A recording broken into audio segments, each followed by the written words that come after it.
EPRA revealed fuel prices, oil marketers and consumers are already succumbing to the harsh situation caused by the new prices.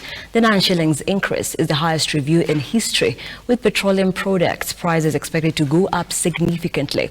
This is said to have come under sustained pressure due to spike in global prices of crude oil. Cecilia Lubanga brings us an in-depth of the current situation on the ground.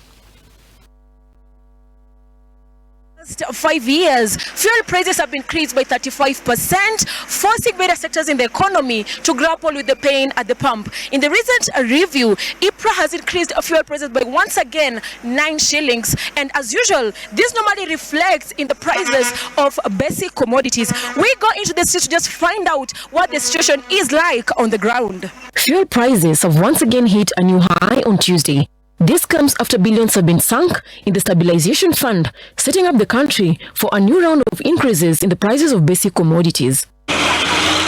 In our mission to find out the situation on the ground, we start off at a petrol station to monitor the trend of consumers barely a night after new fuel prices were landed.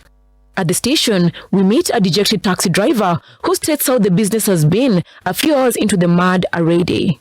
Bei ya mafuta imeni affect taxi. Sasa pesa ile vile tulikuwa tunapata ni ile bei, na mafuta imeenda juu, so hakuna kitu tunapata. Peke yake hakuna biashara.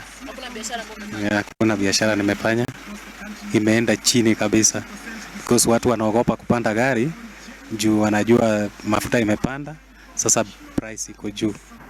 It is exactly 2 p.m. here in Nairobi County, and we are driving along Ngong Road. Usually at this time of the day, traffic snarl up is normally quite tight, but unusually today the situation is quite different, as the road is either empty or with just a few vehicles.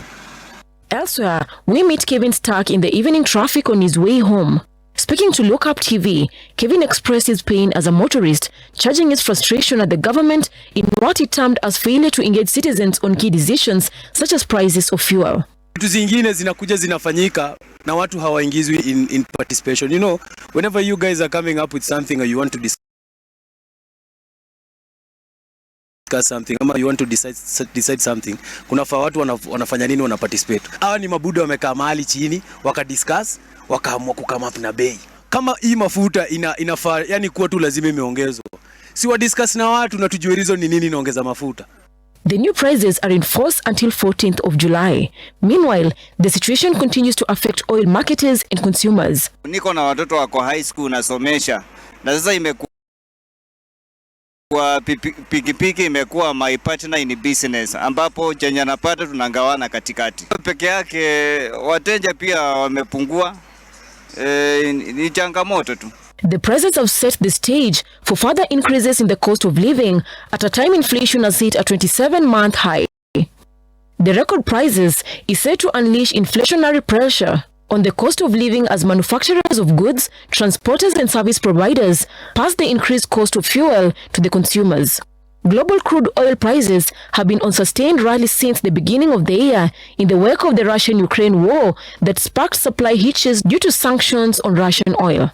The subsidy, however, is set to cushion consumers from paying 184 shillings per litre of super petrol and 188 shillings per litre of diesel. The most recent review by Energy, Petroleum and Regulatory Authority is the highest in history, and Kenyans are already bracing themselves for even tougher time. At the same time, call on the government to step up and intervene. Cecilia Lubanga, Look Up TV, Nairobi.